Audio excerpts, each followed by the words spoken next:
아람 왕 벤하닷이 사마리아를 포위하였고, 이제 아합은 약속한 것들, 그냥 다 이렇게 해주겠다라고 했던 것에 대해서 만족하지 못하고 사마리아를 완전히 속국으로 만들고 진멸하겠다고 이렇게 선포하고 들어오는 모습을 볼 수가 있습니다. 패배할 수밖에 없는 상황, 그죠? 패배나 다름없는 이런 상황에서 참 하나님은 한 선지자를 통해서 승리를 약속하셔요. 이걸 통해서 아합과 이스라엘에게 하나님이 누군지를 알게 하겠다라고 이렇게 말씀하고 있는 거예요.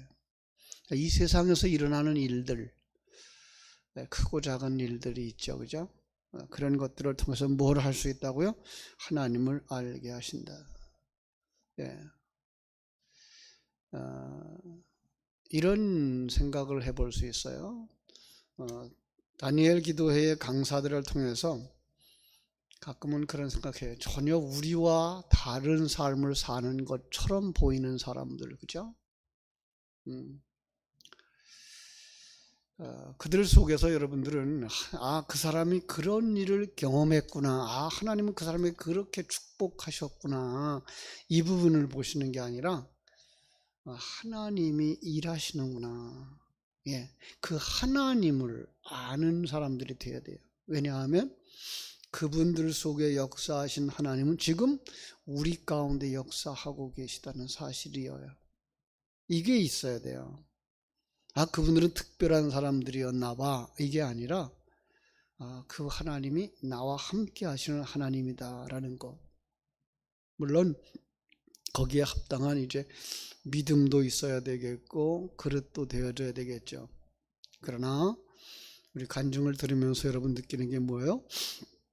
자기들이 하고 싶어서 한 거예요? 자기들이 능력이 있어서 한 거예요? 아니에요.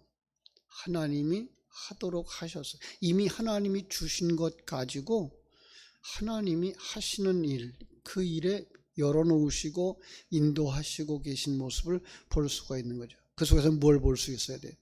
하나님을 알아야 되는 거죠.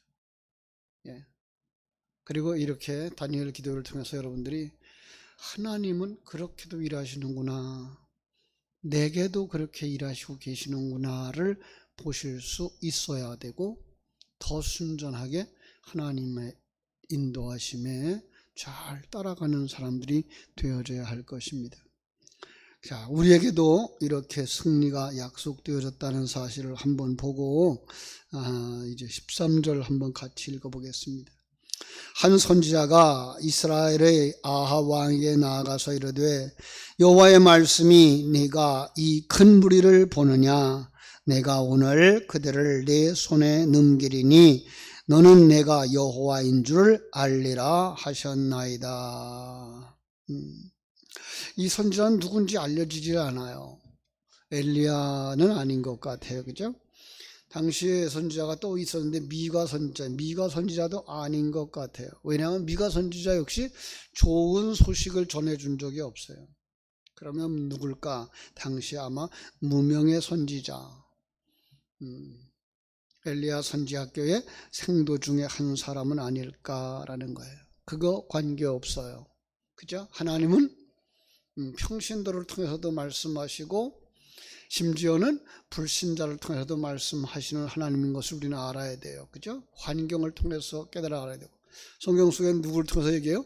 짐승을 통해서도 말씀하시는 하나님이신 것을 우리가 알 수 있어야 돼요. 그런데 중요한 건 뭐예요?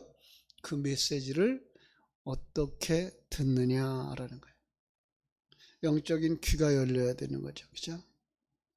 하나님을 아는 사람이 되어줘야 되는 거예요. 그 사건을 통해서 뭐 하겠다고요? 내가 여호와인 줄을 알게 하리라. 자, 그리고 나서 이제 아합이 베나닷에게 그 승리를 거두는 이야기가 쭉 계속되어져 나오는데요. 보세요. 엘리야의 투쟁과 아합의 범죄를 그려나가던 그 기록자는요, 성경을 기록한 기자는요, 느닷없이 아합의 승리를 지금 기록하고 있어요. 자, 그런데 그 사건을 통해서 뭐 할 거예요? 대승리할 거예요. 대승리하게 하는 그 일을 통해서 뭐 하려고? 하나님을 알게 하려고. 예. 당신만이 구원자인 것을 알게 하려고. 모든 축복의 근원이 되심을 알게 하려고. 그렇죠? 우리는요, 그 속에서 그럼에도 불구하고 믿지 못하면, 그 하나님을 믿지 않으면 어떻게 된다? 심판에 이른다, 망한다라는 걸 보여주는 거예요. 14절에 가서 아합이 이제 하나님 앞에 묻습니다. 누가 싸울 것이며 선두에는 누가 설 것인가? 하나님의 대답은 각 지방 고관의 청년들로 하라. 아마도 그들이 불평하면서 이들 지방 장관들은 자기 휘하의 군사들을 거느리고 수도 사마리아에 집결했던 것 같아요. 왕을 향해서 농성을 계획했던 것 같아요. 그런데 여기 청년, 아마 청년 병사들이었겠죠. 그죠? 또 물어요. 누가 먼저 싸우니까 왕이 진두지휘하라는 거예요.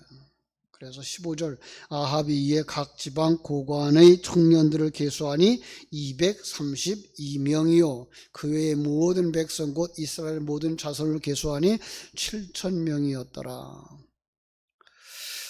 이스라엘 군이 지금 대적하려고 하는 베나닷과 싸우려고 그러는데 군사가 상당히 적어요. 7,232명밖에 되질 않아요. 그런데 하나님이 뭐 하시겠다고요? 승리를 주시겠다는 거예요. 그 승리하고 나면 뭘 알라고? 전쟁은 하나님께 속한 거야. 네. 승리하게 하는 분은 하나님이야. 하나님이 상황을 다스리고 섭리하고 계신 분이야를 알게 하시려고 하는 거죠. 그죠? 자, 그 결과 어떻게 됩니까? 16절부터 보겠습니다. 그들이 정오에 나가니 베나닷은 장막에서 돕는 왕 32명과 더불어 마시고 취한 중이라. 정오, 태양이 가장 뜨거운 시간, 활동을 삼가고 휴식하는 시간, 그죠? 아합은 공격을 개시하기에 부적절한 시간을 틈타서 정예 부대로 기습 공격을 하는 거죠. 그런 반면에 베나닷은 느긋하게 자기를 돕는 왕들만 해도 얼마요? 32명. 그들을 따라온 군사들 얼마일까요? 무수히 많죠. 그러니까 여유 있게 술을 마시고 취한 중이었다. 자, 여기서 우리는 뭘 볼 수 있어요? 어떤 상황 속에서도 술 취하지 말라. 예. 세상에 취하는 자는 망하는 거죠. 그죠? 그래서 17절에 보니까 각 지방의 고관 청년들이 먼저 나갔어요. 베나닷이 정탐꾼을 보냈어요. 그러면서 하는 말이 뭐예요? 사로잡으라. 그들이 화친을 하러 오든지 싸우러 오든지 그건 몇 사람 안 되잖아. 다 사로잡아. 그런 거죠. 이 베나닷의 자만심, 그죠? 그저 맞서서 싸울 만한 대상으로 여기지도 않았다는 거예요. 성경은 뭐라 그래요? 교만한 자를 대적하신다고요. 베드로전서 5장 5절이 그렇게 말씀하시죠. 젊은 자들아 이와 같이 장로들에게 순종하고 다 서로 겸손으로 허리를 동이라. 하나님은 교만한 자를 대적하시되 겸손한 자들에게는 은혜를 주시느니라. 겸손한 자들을, 하나님을 알고 창조주이신 것을 알고 그 뜻 앞에 순종하는 자들, 그들이 겸손한 자들이에요. 교만한 자들, 하나님을 모르는 자들, 자기만이 힘이 있다고 생각하고 자랑하는 자들. 이 19절과 20절을 보면은 각 지방의 고관 청년들이 나아가 아람 군대를 치니까 오히려 베나닷이 도망하게 되는 상황이 벌어집니다. 자, 아합의 군대 그저 7,232명, 그 중에 군사가 그냥 한 200여 명, 청년들이 200여 명, 그죠? 근데 그들이 나아가서 뭐예요? 그들을 쳐 죽이는 거예요. 그러니까 앞장서 있는 청년들, 그들을 따르는 군대 7,230명 다 합쳐도 그들이 나가서 쳐 죽입니다. 20절 각각 적군을 쳐 죽임에 아람 사람이 도망하는지라. 아마도 작전을 잘 짰던 것 같아요. 그죠? 자기 역할을 충성스럽게, 자기에게 맡겨진 일을 충성스럽게 감당할 때 일사불란하게 적진을 타격했던 거죠. 이러한 승리의 원인을 뭐라 그랬어요? 하나님을 알게 하기 위해서.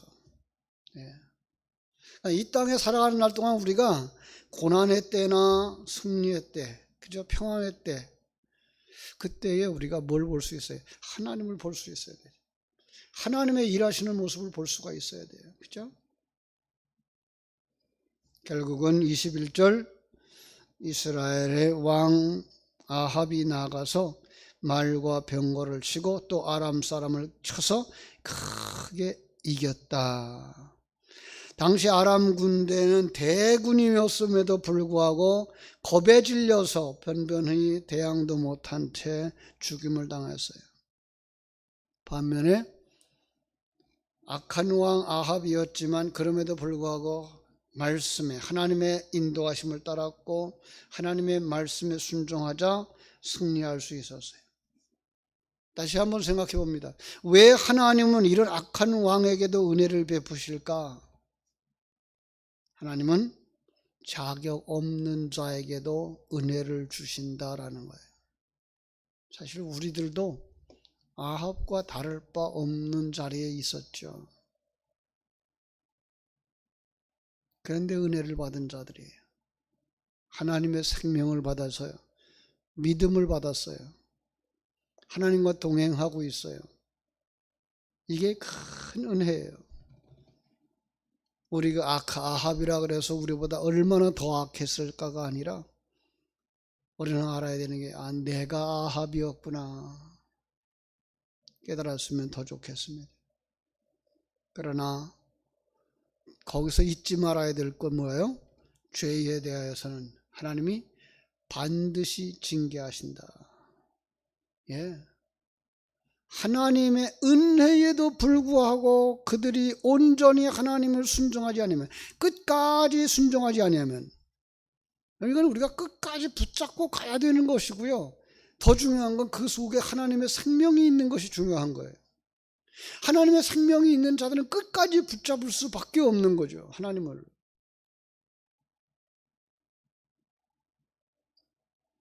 더 중요한 것, 하나님의 관점과 우리의 관점이 다르다는 걸 알 수 있어야 돼요. 그죠? 하나님은 믿음의 백성들에게 은혜를 베풀어 주시는 하나님인 줄로 믿습니다. 이 새벽에도 우리 모두 다 그 하나님 앞에 엎드려 하나님의 은혜를 구하는 사람들이었으면 좋겠습니다. 분명한 거 뭐가 있어요? 하나님의 백성들이 붙잡아야 될 것, 하나님의 말씀을 통하여 하나님의 뜻은 이루어진다. 예. 하나님의 그 귀한 사역을 통해서 깨닫는 건 뭐예요? 깨닫는 그 자체가 축복이고 깨닫는 그 자체가 특권이라는 거예요. 세상을 이끌어 가시는 하나님의 관점을 배울 수 있어야 돼요. 우리는 그래서 신령한 눈이 열려야 되는 거죠. 그래서 거듭나야 되는 거예요. 그래서 성경 속에 소경이 낫는 기적들을 그렇게 많이 기록하신 거예요. 그건 하나님이 소경도 고치신다, 암병 환자도 고친다, 그 정도의 이야기가 아니라 너희들이 소경이야. 하나님을 보지 못하니까, 하나님의 나라를 보지 못하니까, 하나님이 당신과 함께하고 있는 걸 보지 못하니까 어떻게 해야 돼요? 주여 우리를 불쌍히 여기소서, 주님 앞에 은혜를 구하고 정말 눈을 뜨기 위해서 부단히 노력하셔야 돼요. 거기에 하나님이 은혜의 단비를 내리시고 만나주시고 안수해 주시듯이 진리의 말씀을 부어주시면 우리의 눈이 열려지고 천국이 보여요. 주님께서 주님의 그 소경을 고치실 때 소경에게 안수를 하시면서 무엇이 보이느냐 그렇게 물어봐요. 예, 사람들이 보입니다. 나무 같은 것이 걸어가는 것이 보입니다. 다시 안수하시죠. 밝히 보였다. 그 기적 속에 뭐가 있어요? 우리의 눈이 한순간에 번쩍 뜨일 수도 있지만 계속해서 공급받는 진리의 말씀으로 밝아지고 더 밝아지는 거예요. 세상의 눈은 점점 어두워져 갈지라도 하나님이 주시는 은혜의 눈, 천국이 더 분명하고 확실하게 보여지는 그런 것이 바로 은혜다라는 거예요. 그렇죠? 더 중요한 것, 여러분들을 하나님 부르셔서 하나님의 은혜의 도구로 사용하고 계신다는 사실이에요. 아합처럼 악한 자라고 할지라도 하나님의 백성들을 위해서, 다음 세대를 위해서, 예배를 위해서 여러분들을 사용하고 계셔요. 여러분들이 거기에 잘 쓰임받아서 정말 그 기적을 통해서, 그 쓰임받는 헌신과 봉사를 통해서 하나님을 더 알아가고 하나님과 더 가까이 가고 하나님의 인도함을 받음으로 승리의 삶을 살아가고 완성의 삶을 살아가는 여러분들 되시기를 주님의 이름으로 축원합니다. 기도하겠습니다. 하나님 우리 아버지, 크신 은혜와 넘치는 사랑을 감사하고 감사합니다. 하나님의 은혜 속에 살아가는 저희들, 성경을 볼 때에 그 사건 속에서 하나님의 일하심을 볼 수 있게 해주시고 그 사건을 통해서 하나님을 알아가는 사람들이 되게 하여 주시옵소서. 주의 크고 놀라우신 은혜가 오늘도 사모하는 모든 이들에게 충만하기를 간절히 소원합니다. 이 새벽을 깨우는 성도들, 이 새벽에 깨워 부르짖어 기도하는 성도들의 간절한 기도를 들으사 저들의 심령이 복되게 해주시고 저희들의 가정이 복되게 해주시고 우리 교회가 복되게 해주시며 이 나라가 복되게 해주시기를 간절히 소원하고 거룩하신 예수님 이름으로 기도하옵나이다. 아멘.